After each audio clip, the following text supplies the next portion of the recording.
Je suis venu aujourd'hui rencontrer les forces vives de la nation, le Conseil économique, social et environnemental, comme vous le savez, est le réceptacle de toutes ces compétences, de toutes ces personnes qui représentent le Sénégal dans sa diversité.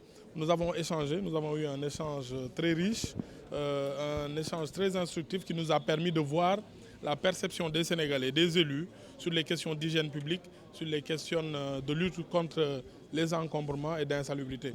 Ce que nous notons, c'est que les élus, les conseillers, les honorables conseillers qui sont ici au Conseil économique, social et environnemental sont très intéressés par le sujet. Ils ont fait un plaidoyer fort en faveur de notre cadre de vie et ils sont engagés à accompagner le gouvernement, accompagner les politiques du président de la République en matière de mieux vivre. Comme je l'ai dit, le ministère de l'Urbanisme, du Logement et de l'Hygiène publique, c'est un ministère avec plusieurs missions, mais elles recouvrent toutes un objectif, c'est l'objectif de de mettre sur pied le mieux vivre. C'est quoi? C'est habiter dans des zones planifiées, des zones d'habitation planifiées, rendre le logement accessible et décent, mais aussi faire en sorte que le Sénégal change dans ses espaces publics, que le Sénégal aussi change de démarche dans la gestion de ses déchets. Et à ce titre, je voulais vous annoncer que les opérations de désencombrement vont reprendre ce soir. Il y a un programme qui ne va pas s'arrêter à partir d'aujourd'hui, le 3 décembre jusqu'au 31 décembre, puisque en définitive, nous ne reculons pas. Nous réfléchissons, nous consultons avec beaucoup d'humilité.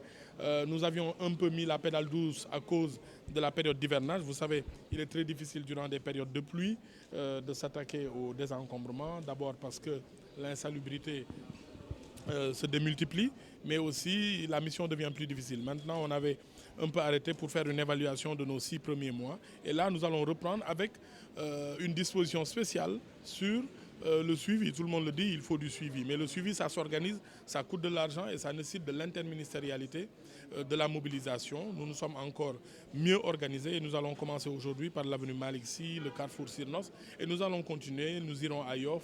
Nous travaillerons avec la commune de Dakar Plateau et l'objectif est de libérer Dakar et les autres régions de toutes ces occupations irrégulières. Oui, les stratégies, c'est aussi simple que ça, hein. Vous savez, on a le préfet de Dakar et les services qui s'occupent de ces sujets-là.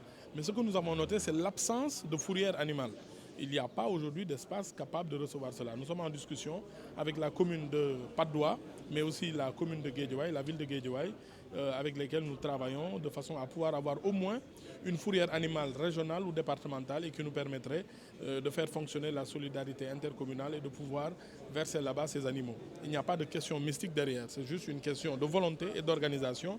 Nous avons fait des enquêtes avec le préfet de Dakar et le maire de Dakar Plateau. Nous avons pris des personnes qui le font exprès, qui laissent les animaux divaguer pour pouvoir se nourrir et puis après les vendre dans des marchés et autres. Donc nous avons cette information et nous allons y travailler de façon à éradiquer ces pratiques qui sont dans notre âge. Pour les gravats aussi, nous avons noté que la moitié des déchets que nous collectons sont constitués de particules fines. Donc c'est du sable, c'est des gravats de chantier. Alors que dans d'autres villes du monde, ces gravats sont collectés de façon très organisée avec un dispositif qui même participe à la mise à disposition de l'autorisation de construire. Une ville comme Madrid, c'est comme ça que c'est organisé. Aujourd'hui, je peux même vous dire que les gravats de chantier qui sont collectés dans la ville de Madrid vont participer pour moitié à la construction, à la reconstruction du stade Santiago Bernabéu où joue le Real de Madrid. Donc pour vous dire un peu à quel point nous devons moderniser notre approche sur ces sujets-là. Et le président a donné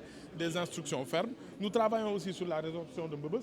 Mbebes, comme vous le savez, c'est la principale décharge de la région de Dakar qui accueille au moins 2700 tonnes de déchets tous les jours avec des risques environnementaux. Et le président de la République a décidé, dans le cadre du Promojet, de le résorber. Aujourd'hui, nous travaillons à un financement d'à peu près 300 millions de dollars avec la Banque mondiale, l'Agence française de développement, la Banque européenne d'investissement et l'AECID. Mbebes aussi, c'est une niche d'emploi. Aujourd'hui, il y a à peu près 1700 à 1800 Sénégalais qui s'y adonnent à des activités de recyclage pour un chiffre d'affaires journalier de 17 millions. Ça fait à peu près 6,5 milliards l'année. Donc nous allons travailler à faire la résorption, la restructuration de Mbebes pour éradiquer tous les risques environnementaux, mais aussi chercher à moderniser notre gestion des déchets en laissant des activités comme le tri, comme la valorisation, de façon à ne pas perdre tous ces emplois qui sont autour.